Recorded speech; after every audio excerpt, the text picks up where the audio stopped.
Hi Wang, how are you? Oh, great. So, today we have Wang. She's a PhD student and she's pursuing her PhD in computational biology. And thank you so much for joining with us. And can you please introduce yourself? Yeah, hi, nice to meet you and the audience from Jane's YouTube channel. And my name is Wang, and I work on bioinformatics in the field of biology of aging. And I mainly works on rejuvenating neural stem cell in early age stage Oh, okay. using the computational ways to solve the biological questions. So you are like a Yeah. informatician and working with all that biology of aging. Yes, in-house bioinformaticians. Okay. And my research is mainly about rejuvenating early aged neural stem cell. Oh, so Mm, it's about the rejuvenation. Oh, that's interesting. yeah, So, that's okay. quite interesting. So I want to know that why did you choose computational biology? I mean, do you always have something about computation or data science, or like it was when you started your PhD, you decided that, okay, I want to do computational. What was the reason to be in that field? Oh, I think that is a very interesting point because in China and for when we enter the undergraduate major and we don't have the fully freedom to choose our major. Because it's the policy of China. When I was entering the college, sometimes you have to be reallocated to another major because some of your scores and anything. So I'm allocated into the major called bioinformatics. It's a quite new major 10 years before. So the scores and requirements is easier and I am allocated into that major. And they asked me if I want to take it. And then after I got that, I think, okay, the data is future. Yes, I will take it. And although on that time it's a very new field, but now after I finish my undergraduate, I feel okay, it's a very interesting point. It's a very interesting field. I want to continue to pursue that, and then I continue working on computationals on bioinformatics in my PhD. And I also think that what is a bioinformatics? It's bio and informatics. It's an intersections. So that's why I think the most important in bioinformatics is bio. So I'm pursuing my PhD to using the leveraging the computational ways to solve the biological question instead of something like developing algorithm or statistical genetics. I still think about I want to solve the biological questions. That is why I pursue these research directions. That's Mm. quite interesting. Okay, so like this is not like a field like the wet lab biology is so old. Like, it's been like there since the start of the field, but bioinformatics is relatively new compared to the Yes, exactly. wet Yes. lab. So have you ever experienced that people around you, think that okay, bioinformatics is easy than wet lab? Have you ever faced like that thing? That they're like, oh, you You work. know, to be honest, sometimes I feel that because in my first year in my rotation, I joined in the wet lab and then I changed my research direction in my current stage.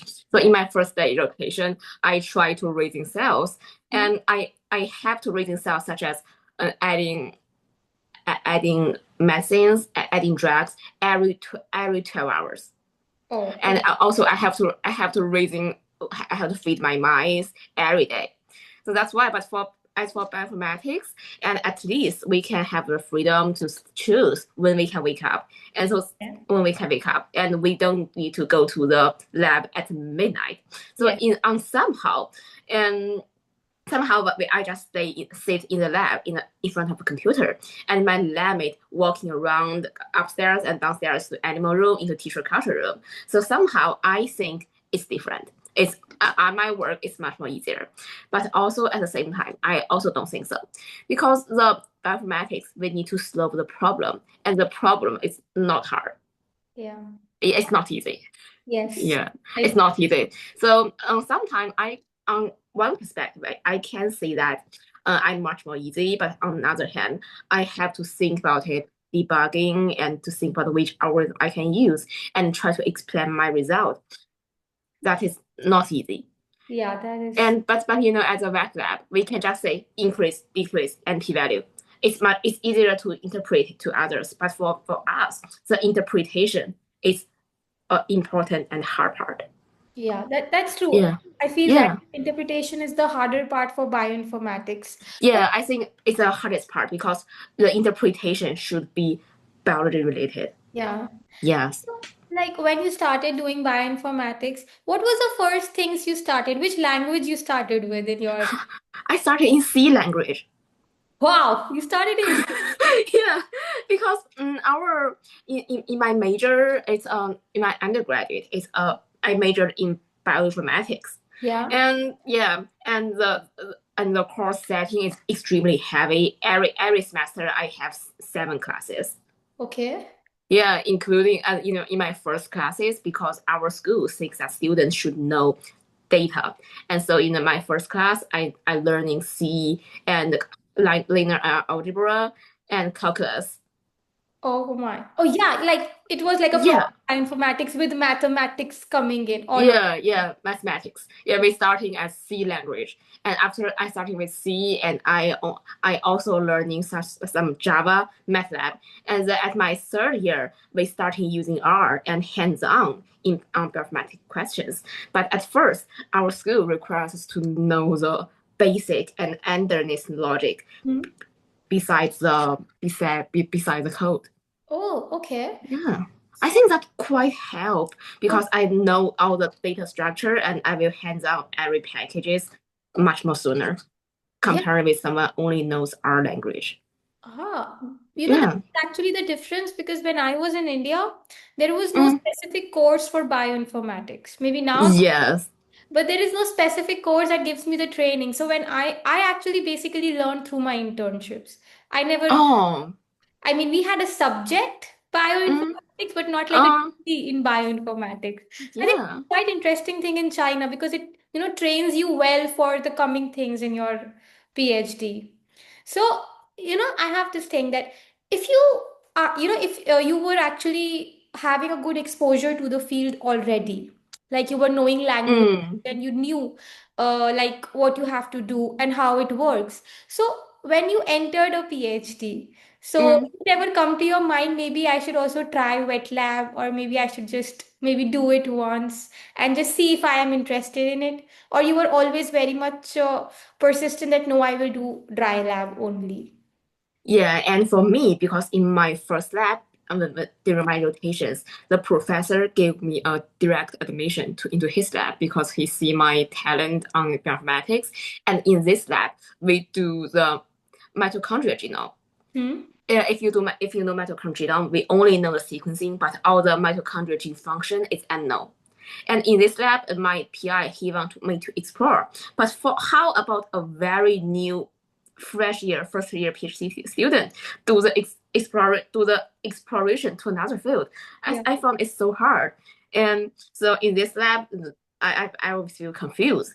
And then everyone asked me, okay, come to help me. Come to help me. I think, okay. And then I do some I raising cells and come to feed mice every day.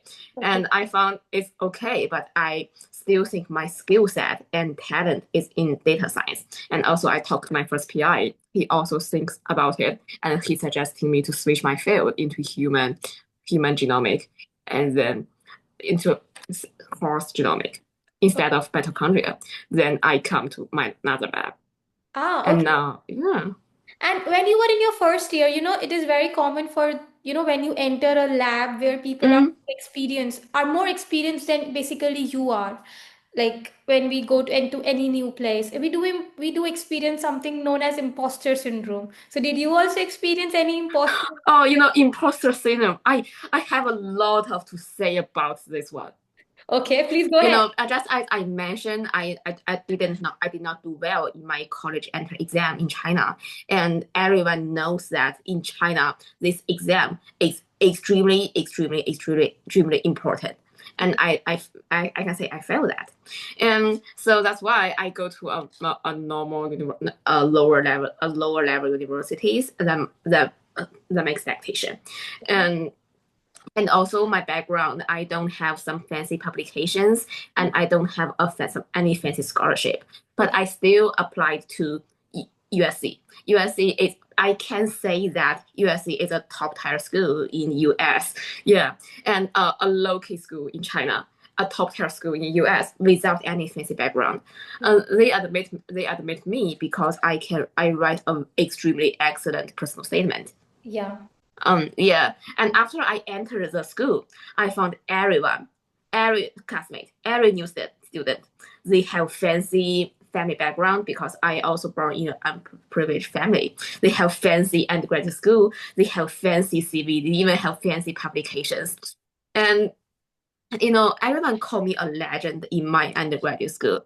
Yeah. But and then I come to the I'm a legend before I enter, and then I come to here, I'm the lowest one.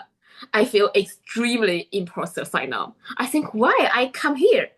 I even it's extremely terrible, and I feel so hard, and I even don't want to commit that. Okay, it's not me. Why I'm here? Why I'm here? Yeah. Yeah. It's fake. Yes, and I found that. Yeah, I found that everyone with fancy background, it's impossible. And finally, how I go through that. Finally, I realized that now everyone with me, such as a top school, everyone with a top school, we are in the same level. Yeah. They come from here. I come from here. I Yeah. have a huge leap. So it means that my ability, I can jump higher than them. It Yeah. should be something I should be proud of me instead of I feel shame. Yes, definitely. It's very easy. It's a very easy logic, but Yeah. it cost me another nearly 1 or 2 years to realize that. Is that ridiculous? Yeah. Is that ridiculous? But actually, I know that what I can do is that I can do the leap. Yes. They don't. They just step by step. But I do the leap.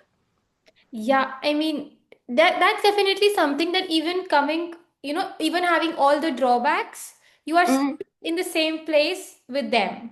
yes, I'm in That the same place with them. yes, and that's something commendable because when you enter a lab and you have all people having so much more than you, I think it also, pushes you a lot.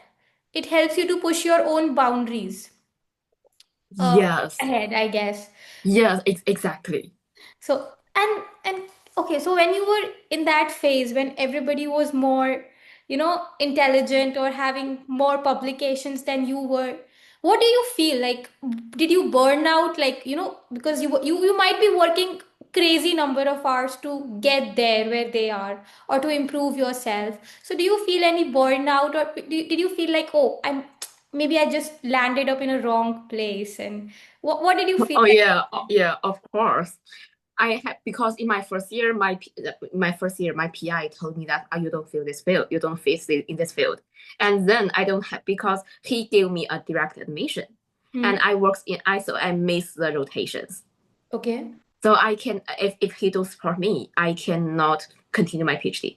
Oh, So I have to find another PI in just one month. Otherwise I will be quitted from the program. oh my God. Yeah. Otherwise, but he told me, and I'm lucky, and I send emails to everyone. I go through the everyone in the USC and to see if the PI want to take me and to see their field, and I feel that there are three PIs they show strong interest in me. Okay. Yeah, it's amazing because even a three PI, and yeah, and now my current PI he replied by email and he asked my previous PI, how about her? I want to know the real situations. And my previous PI said to my current one, said, oh, she's excellent, but she's just not fit. But I can say that she's excellent. Wow. And now my current PI takes me. That's so good. That's so good. Yeah, that's so good. I feel that how to deal with the burnout. And after I working so hard in 1 year, and you are also an international student, you will feel that a quite different environment, and for the work, for everything, the interacting with people and nostalgia and everything is quite different. And I feel that I work so hard, and then I found that okay, I will I will quit it. And Yeah. So I think it's much too much more than burnout. It feels that the sending the cliff. and then why didn't you quit? I Because didn't me quit because my current PI takes me, so I didn't quit. okay. And did you Yeah. ever feel like quitting when you were doing your PhD? You were like, okay, I can't take. Mm, to be honest, I to be honest, for me, I think that if something after I experience that, I feel that okay, everything it can be a solution. Okay. Yeah. So I think that if I quit, I still feel confident. I can earn money. I can do anything. But PhD is another way. Yeah, it's true. Yeah, yeah. So I somehow I feel confident. Like okay, I have hands, I have intelligent minds, and I know how to interacting with people, and I know how I can write good things. I feel that there's an old saying in China called when the car arriving in a mountain, there must have a way. So I think so for the quit, I don't think I always don't consider that. I always think every time there's a solution. If there's no solution, there must another way. That's actually a good way of thinking, because Mm, PhD is a transformative journey. It just isn't built one skill. It's like at the end of the journey, you see that how many skills you have built, right? You know how to yeah. talk to people, you know how to manage a whole project, you know how to do the budgeting, you know how to manage finances with that. So, alongside research, you get like a whole box of skills that you have now. Mm, So I think that is one great thing about PhD that I feel it gives you all the skills that you need to be in a job. So also, exactly. Yes. yeah. And also I want to know that why didn't like China is known for its tech, China is known for its good universities, and China is having a great academic system, I think. So why didn't you pursue a PhD in China and why did you choose USA? Oh, that is another story because I found that the policies in China and the chances in China is quite limited to me because it's quite limited because you come from India and in China and India they both have a huge scale of populations, so Yeah. they have to be a very efficient Yeah. selective algorithm to selecting that. So the criteria may be single, and I know I failed in the college entry exam, and it's only one exam. It can make the decision of all the things. I think that it not fits me.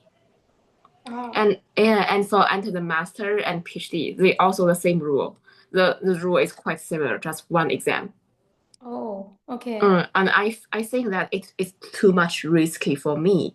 So, but in US, the policy is that I can apply 10 or more school, and I can show off my unique skill set on writing, and I want to try a new vibe and atmosphere. And I also found some system in China is quite different, and I feel that the system in China don't fit me. Mhm. Yeah, I can. Yeah, and but I don't want to share much more details. But on that time, I feel the system in China don't fit me, so I want to try to another totally different system that is America. And now after I come to America and live here for 6 years, like I totally understand there's no utopia in the world. Yeah, Yeah, no utopia in the world, and everywhere they have their own problem. yes, I do. Yes, I agree. And coming to this yeah. problem, I mean, coming to this topic that you just talked about, coming to US, now that you have been in US for 6 years and you are just Mm, be near defending your PhD, you yeah. want to continue staying in US or you plan to switch to another country? For this question, because staying in US depends on a very long journey to do that. So you must have you must to keep you stay. You must have a green card. Before the green card, you must have an OPT and an H-1B lottery and green card. Otherwise, marriage. But we cannot pursue marriage. Yeah. It's So, ridiculous. Yeah. only someone is lucky she can get a marriage green card, but now I don't lucky. So I have to go to the traditional way, like OPT, H1B. And I found that the stepping not only requires effort, but also requires lucky and everything. It's hard, and I don't want to pay this hard sacrifice if only I get back as America. So it depends.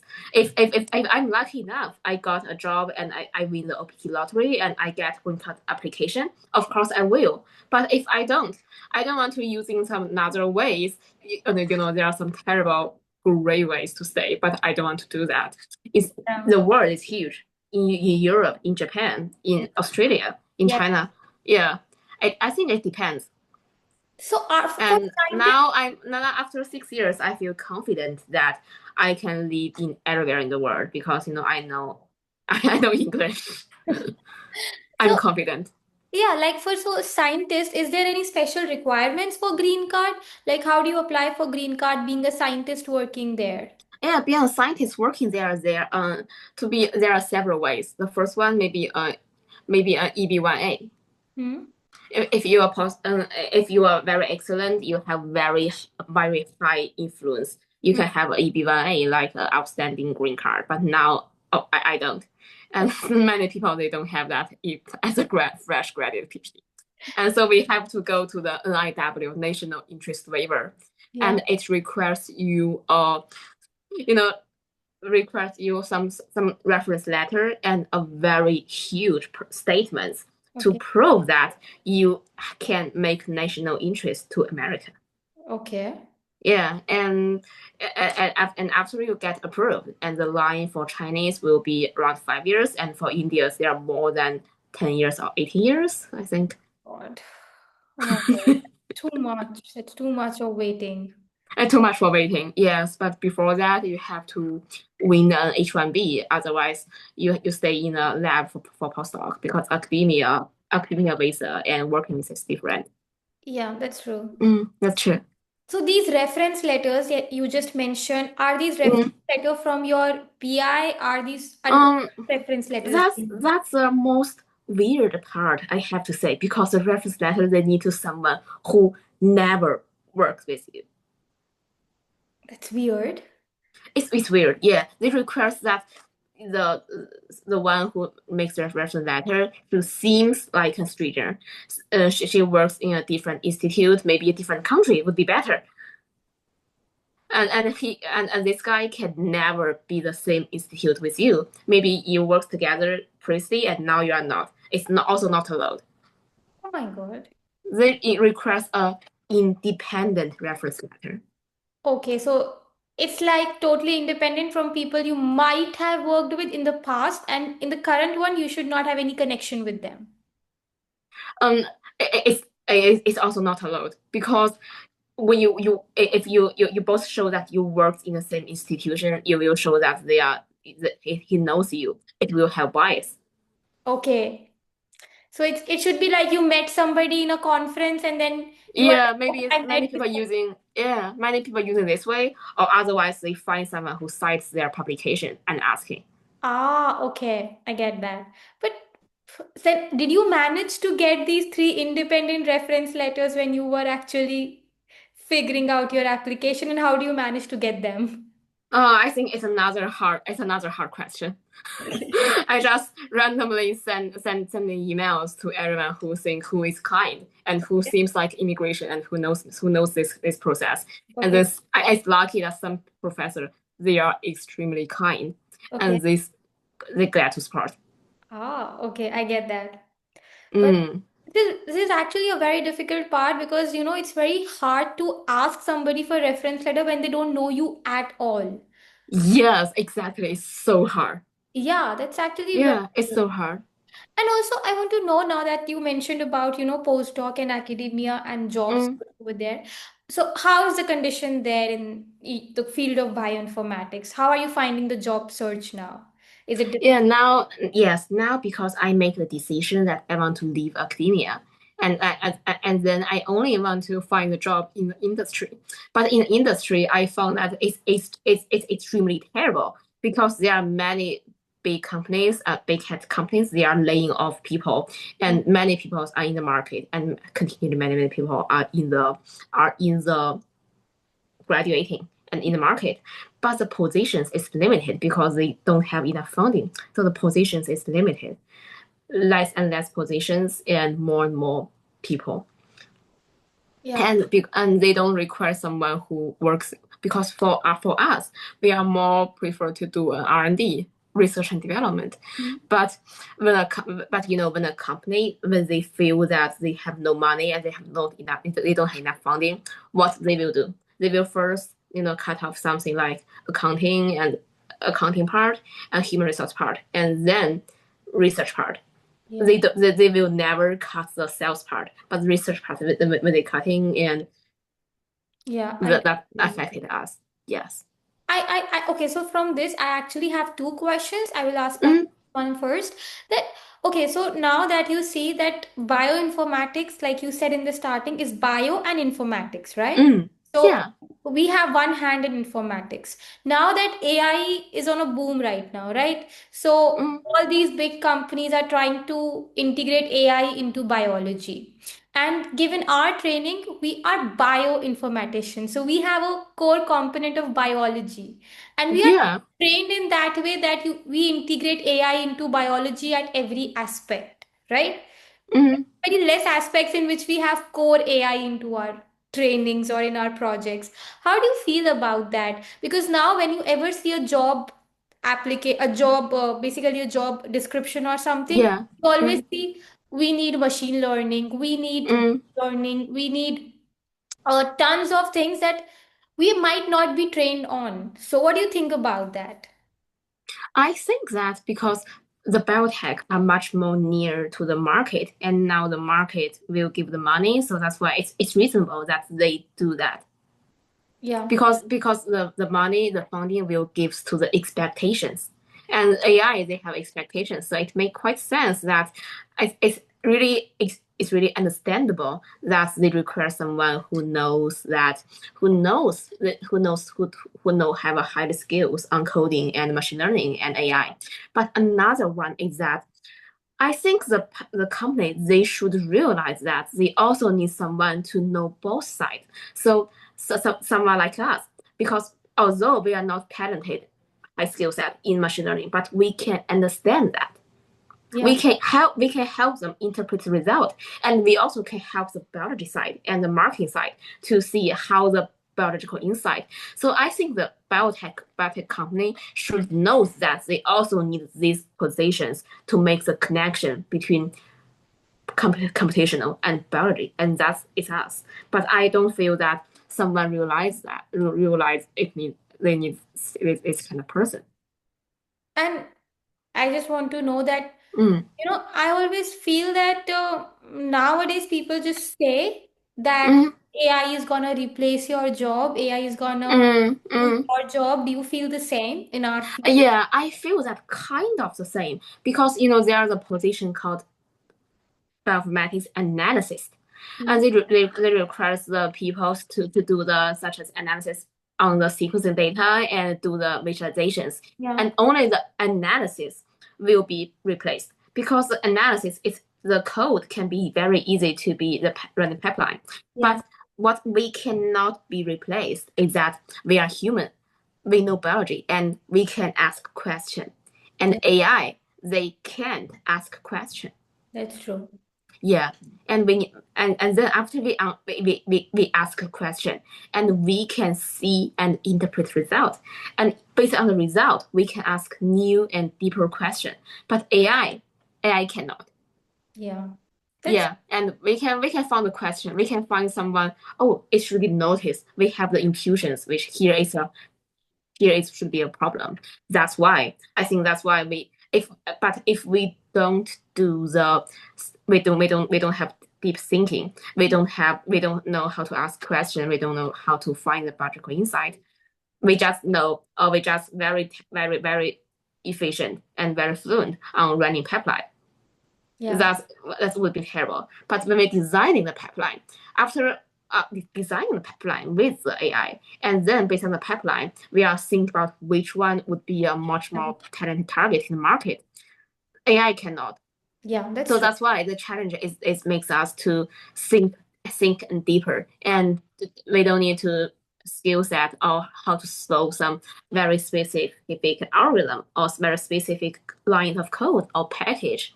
That is a different thing we need to facing. Yeah. And if we only know how to analyze and how to coding, of course we will be replaced. Yeah, that's true. Mm. Like Yeah, it's actually equivalent that, we made AI, these AIs were made by humans. They cannot replace humans at the end of the day because humans mm, have a brain. AI mm, doesn't have a brain. You cannot replicate all the neuronal connections of a human brain into an AI. So that's yeah. the thing. Human brain is quite different with AI because we have body, we can feel that, but AI is they cannot. The AI can accompany with us. It can be uh, external mind of us, but we will never replace.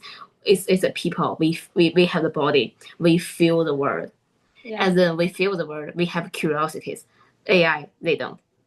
And And how to move the science forward? It's curiosities. yes, that's Yes. actually a good point that science move forward with curiosity, Yes. creativity. It needs people to ask questions. If there's no question, there is no science, basically. Exactly. And how to asking a question that make quite sense. That Yeah, is also we need to think. And based on the how to we interpret the data, and after we see the data, how we ask a question that makes sense can be executable. And that is also because we can never ask questions such as the chicken first or egg first. yeah, Also it makes no sense to the market. yes, Yeah, so that's why we need to see that how to we can see the data and on the figure and then go inside into it. Because AI they don't have a but I'm not sure if you work deeply on data visualizations.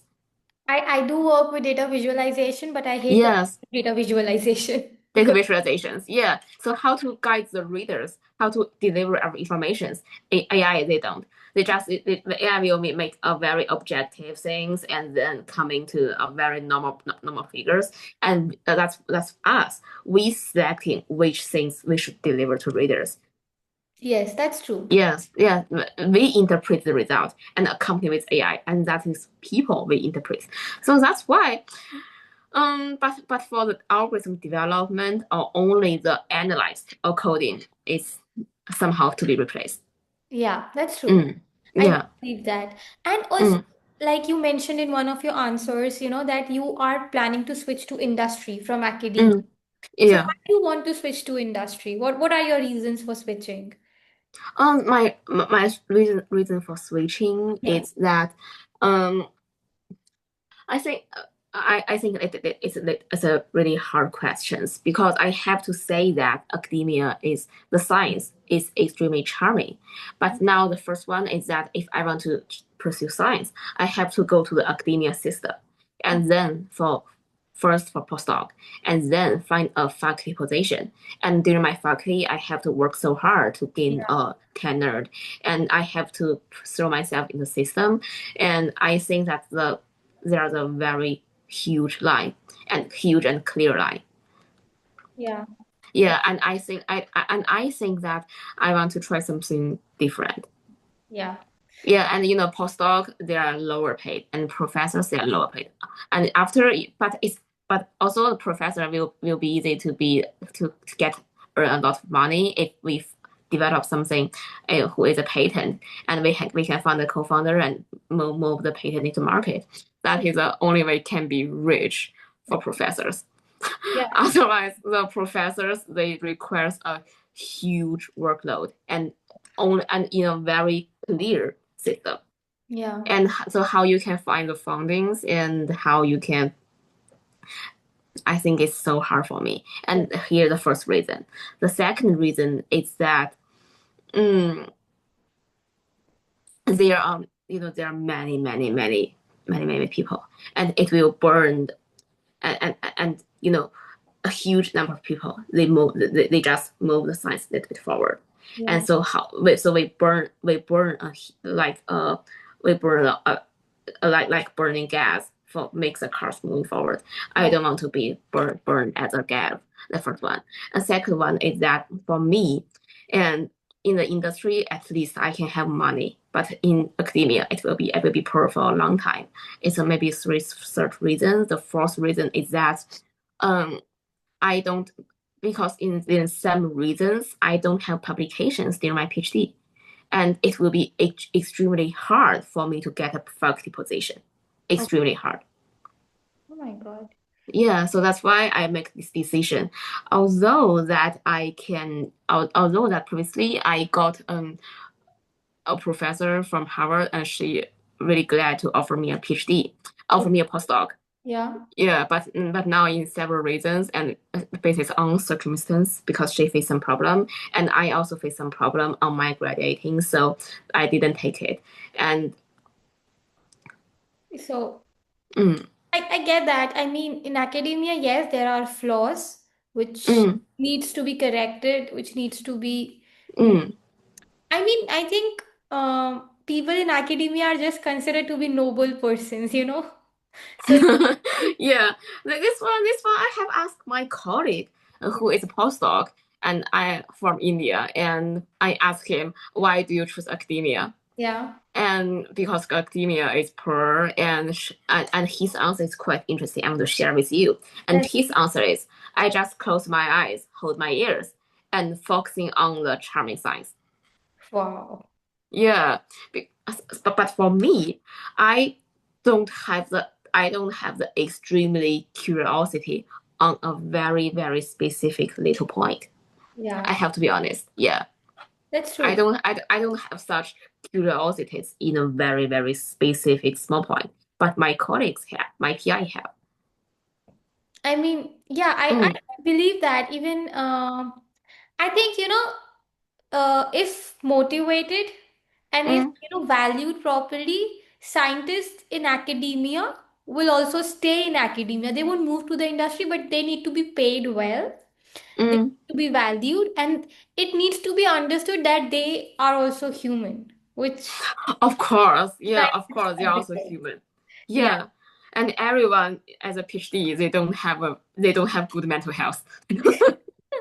And okay, yeah, yeah. That's an Yeah. interesting point you brought up. So how was your mental health when you were going Okay, for this one, PhD? I because my it's a sampling problem. Last time, because my one of my colleague, she works as a volunteer in our department well-being group. Our department, they provide a well-being group and they support for students mental health. And that time, the mental health, the well-being group, they providing all the people and faculties a survey to rate their mental health, Okay. and to say the zero, there's no, and five, extremely burnout, and between that. And I found the mean value is between 3 and 4. Oh my God.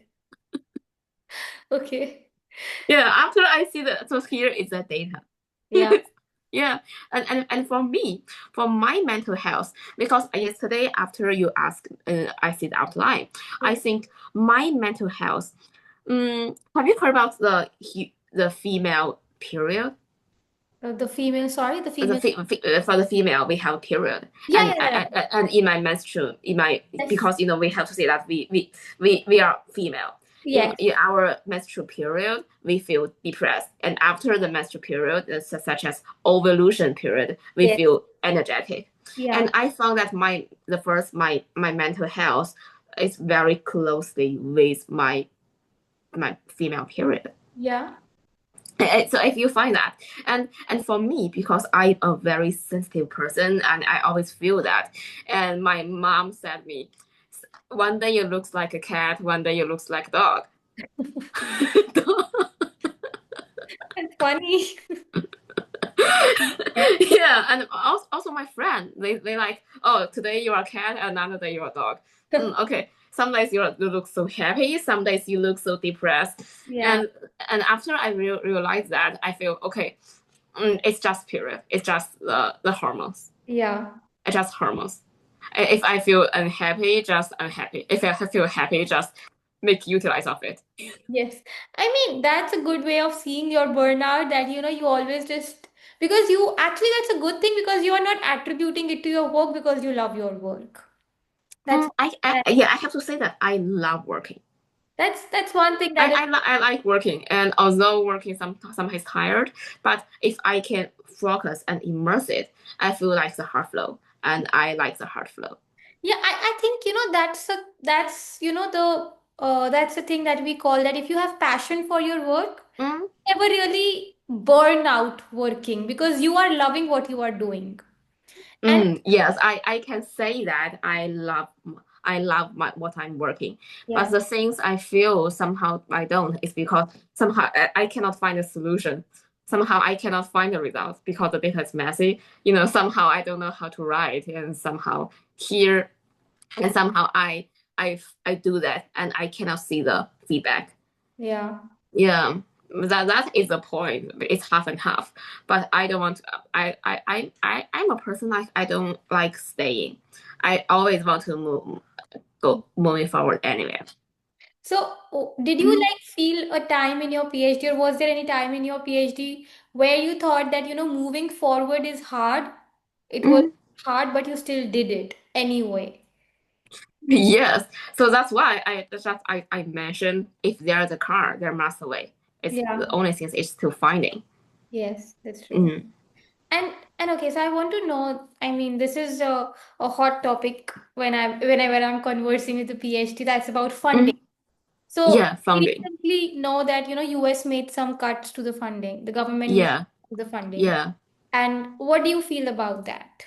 I mean, I feel directly about that because I cannot I cannot go to the maybe the Harvard for postdoc, although even I don't want to top postdoc, but I don't although I don't want to be a postdoc, but it's still a great chance. But the professor she faced her difficulties, and I also and my PI he also feels difficulties, and he's asking about cutting down our cost and to seeking more collaboration projects and seeking more funding opportunities. And my PI also said he's also in a very dangerous places, and maybe he want to be in job market. Although I don't know if it is a joke, but he feels really stressful about the funding. I mean, do you think Mm. this kind of fund cuts in US back will take it backward in the way of research, or it will demotivate from the coming researchers to pursue a PhD in US, or it will lead to a brain drain in US because when there is no money, how will you pursue research because you will not be admitted to the PhD programs there. Yeah, You don't have yeah. So that's why we some many places they are hiring freeze and they cut down the headcount of the new student. what do you Yeah. do you think that this will take Mm. US backward in the race of having research? When went back or went forward, I think that I think it's for me, it's hard to say it's a went backward or went forward because that's what we do. Such as many things the science do is to we do a huge amount of research and only move things a little bit forward Yeah, and this forward and only a for the research progress and only a small part of research progress can go to the market in the clinical and yeah. to make contribute to humans. So I think when they cutting down the funding, they also they don't want to, but they have to because the money is shortage.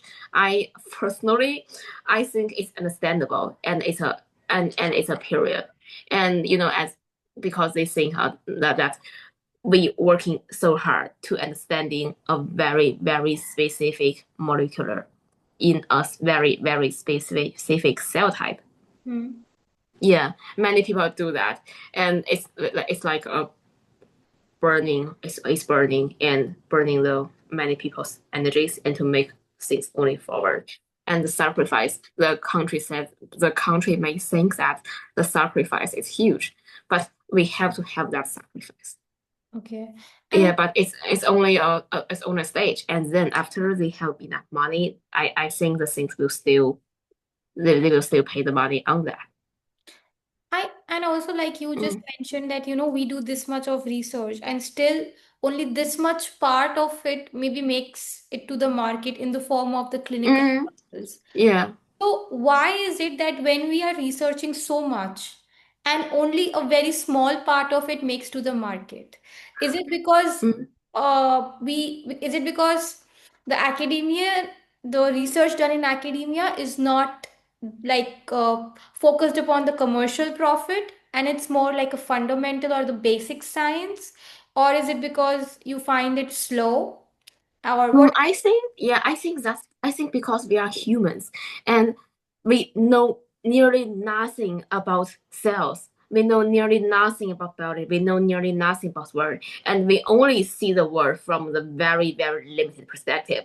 And Yeah, as a mathematicians, we see that from the data perspective. yeah. Some people see that from the cell and protein perspective. Some people see that from the animal Hmm. perspective, and we need to know because we know extremely little, Yeah. and because we know extremely little, and it's so we need to explore, and after the exploration we can get it. Just hunting in the forest, we don't know what it would be in the forest. Somehow we are lucky, somehow we are not, but we need to hunting, and the hunting going around sometimes is we can get some small thing, we can get another small thing, and finally the things will rising out. But it depends. So that is how I feel about science. It's not slowing. It's a nature. It's also the charming of science because human we know nothing about everything. Yes, that's true. Yes, we know nothing. Although we know the gene functions, we know gene function, but how the genes work together, how the genes regulate the protein, how the proteins working as for humans, why is humans different? And although we can know many mechanisms and we know many pathways, we know many, but to be honest, you understand that it's people knows nothing. And Yes. after you go deeper in your research, you will find everywhere is a chaos. Yeah. I When you do. go deeper into your research, yes. So, yeah, I do agree that, Mm. even after these many years of research going on, we still know very little. We still, Yes, we still know very, extremely, very, very little. yeah, that's I Yeah. I was reading this one book. It was about it is by Siddhartha Mukherjee. So it was Mm. cancer, and I realized that how far we have come and Mm. still how little we understand. How little we Yes, yes. Because it mass it's it seems like unlimited, but although we can quantify that we move this for one forward, but we still have a long we don't know way where to it's go. ending. Yeah, we still have Yeah, a long way to go. yeah, so that's why we need to ask questions. True. And also, Mm. right now you are, nearing your PhD Mm. defense, right? And now you will be Yeah. getting finished. So when you were in your graduate school or in your last year, do you get any support from your university for further job hunting or how to apply for jobs in industry, or you get any career counseling, something like that? Is there any support from your from your university? Yeah, in my school there are some resources, but I have to say that the resources is limited because we already in a higher level, and for every one of us, we have different talented and different skill set. Although they hold workshops such as how to pursue how to will do after graduate school, they providing the personal consulting, and they providing like career fair, and somehow and also if the children family whose team is hiring, it will send emails to the program advisor. I Yeah. think it's the resource is already enough, but far more, but limited to the specific thing only for us, such Okay. as doing research, and we can get enough resource for our research, but for our own specific problem, Yeah. there's only you are the only one to be rely on. Although I can get some resources, but I found that for me it's quite different because my skill set, just as you said, is biology and machine biology and informatics, and also I like the startup environment, and many people they are different situations. That's why it's impossible for a career coach to fit for extremely different and variable situations, especially for PhD, because we are our variations is much more than the undergraduate school. Right. Just like the if you know the stem cell, the stem cells the same, and after they Yes. differentiate, they are extremely different. But Yeah. we are finally differentiate, and maybe they can treat for stem cells, but now we are finally differentiate, Okay. and it's hard for them. Although we have similarities between stem cell, but what we should fit on is for our extremely differentiate to find where we are. Yes. And Mm. now that you are applying for jobs in the industries and you Yes. mentioned how difficult it is to get there Mm. because of the skill set, because of the funding issues and everything going on in the market. Yes, everything's going on. What was I mean, when you apply and you get an interview, so how is your experience? And if you get a rejection, do they ever tell you that why they rejected you, even Yes, I can share a very recent reason for the rejection. okay? And there's a position like in a very top tier company for the research, Okay. and and then after the recruiter asked contact me, and they found okay, you are great, and then the recruiter asked me, have you ever had experiences on tree seq, such as autistic? I forget the word, but Mm-hmm. it's a specific data in Yeah. immunology area. And what I'm working on is transcriptomic. It's transcriptomic in stem cells. Yeah. So they said that no, we need someone who's specific on this who is have experiences on this type of specific data set. So you are rejected. Oh my And God. I told them that I can be a fast learner, Mm. and the logic between the data set is the same. Yes, that's what. Yeah, it's the same. And I also prove that although I do the transcriptomic, but I also do the microbiota in my collaboration project. And Yeah. I also show the result in a very piece. So it already proved that I can switch myself into different data type. Hmm. And they also said no, but I just need someone who specific has this kind of experiences, a very niche and narrow kind. Oh my God. Yeah, and I think it's also reasonable because because I always think that many people they do that is reasonable because they are hiring a PhD, they are hiring a very higher level, so they need someone very niche in the higher level to fit with their needs. That's why I think although it's reasonable, but for me it's so hard. It's Yeah. so hard to find a position that extremely fit everything. It's extremely hard. Yeah. Also, just as I mentioned, we know both sides, and someone they don't realize that they need this kind of Yeah. combination point for the people, and even someone realize that they need a very specific skill set. And I have to say that I get endless and endless rejections, and I so that's why I think if it's impossible, I will go back to China to try another things like venture capital or investing management manager and otherwise. I mean, that was my other question that, some Mm, we don't know what is gonna work out for us, right? So, mm. what is your plan B? What do you think you gonna? My plan B, I think as I mentioned, I'm confident that everywhere there's a way. Yeah, Yeah. that's true. Even I can do a sales. If the fate push me to do a sales or another thing, it's okay. So, It's okay. I mean, since, The world is a playground. yeah, that's If this game I finish, I will go another game. It's yeah, endless. It's unlimited. I have to say the world is unlimited. There's there's always not two ways. The only way is that postdoc, an industry scientist. No, there are the huge ways. But right now, I didn't find that. But if I really failed in the industry scientist way, I will try to explore the world.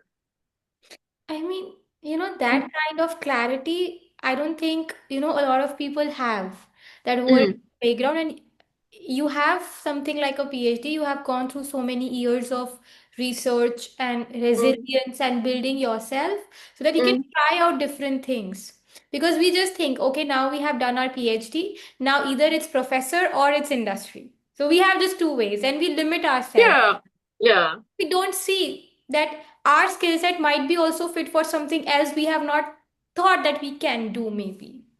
Like, Yeah, I got you. So that's why maybe I will be first and still try the industry scientist. yeah. But if I still think I'm confident I can do many things,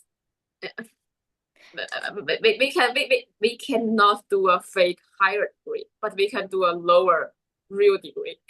We can just say we are undergraduate. I am actually very impressed by your confidence that, okay, if not this, that might work out. A lot of people just lack that kind of confidence that, okay, if not this, I'll work on. Oh yes, I because like that because part. I can tell you that my confidence comes from that in my second year of my undergraduate, I have abilities to make economic independent.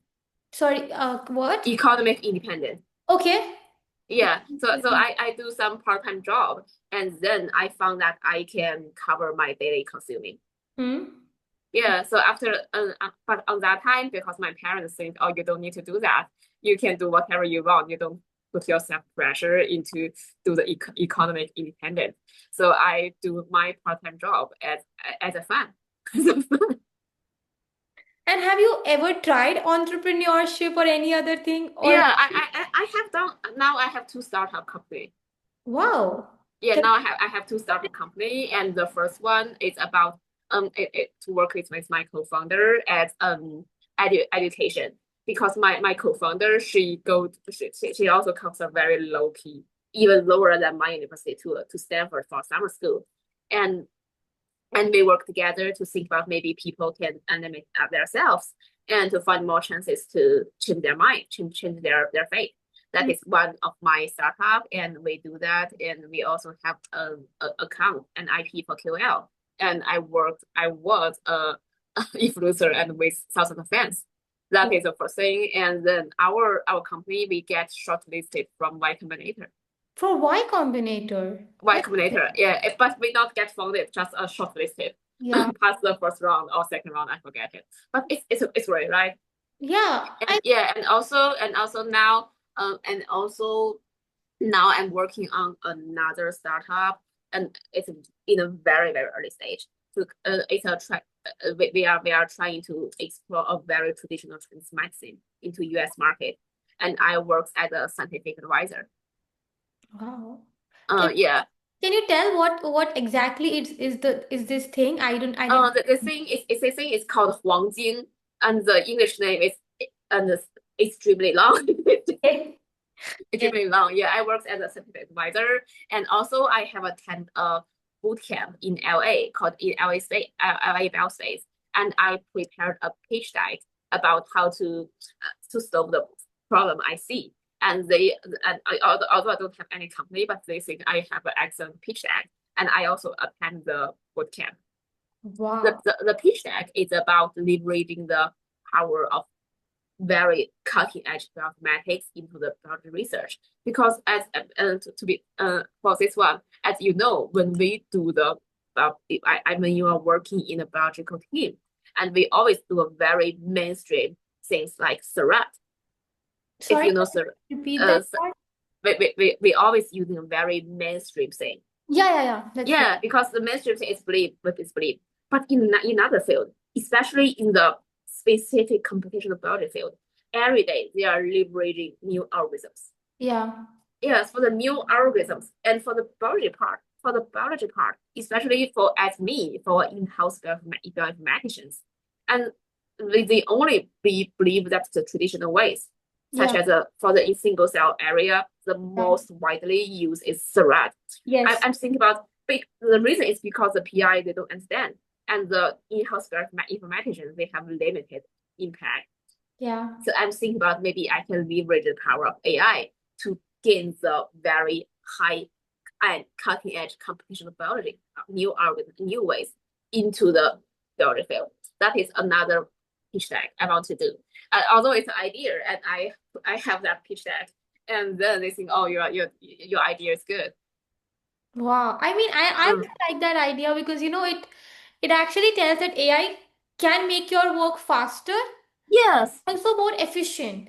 You are using yeah, AI to leverage or to build new tools, of yeah, course, and then get them into the setting to break the conventions, trying to break yes, them. yes, exactly. Because I always see that they use very complicated Yeah. approaches in machine learning algorithm in the computational field. But they seems like parallel. I want to make the connection between these two parallel. Yeah, that's Yeah, so that's why it's my another startup idea, but that is only an idea. I don't know how to do that.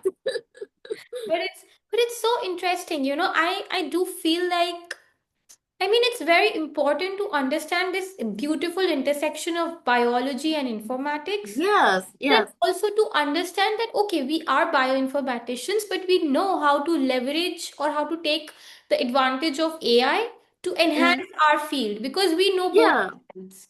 And we, I think during our training, we do underestimate that what we mm, can do because when we are trained in academia, we learn a lot.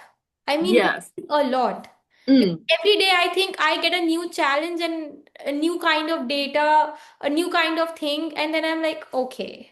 So you are learning every day. I think that makes PhD an even more interesting journey because your learning never stops. You're never doing the same work. yes, exactly. Yes, You're never doing anything same.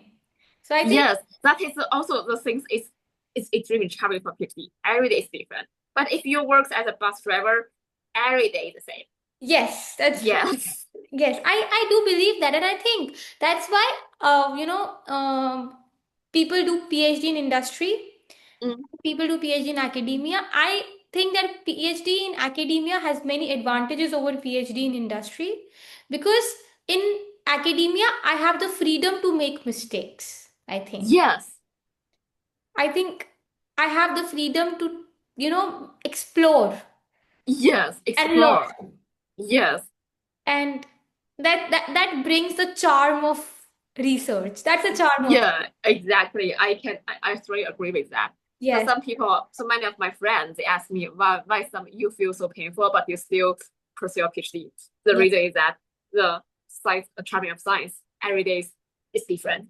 It yes. attracts me because I'm kind of person, I extremely love new things. Okay. I extremely like new things. Yeah. Yeah, every time, even every time I go to a restaurant, the Yeah. first thing I will see, which one I have never tried, Okay.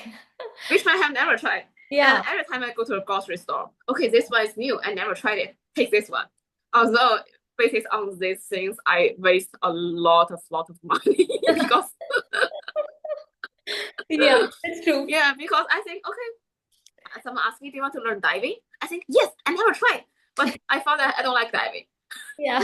Yeah, and extremely example about extremely like try new things. Yeah. That's Yeah, I'm kind of person because sometimes when you go to a restaurant, someone said, "Oh, I want to try the same thing I like."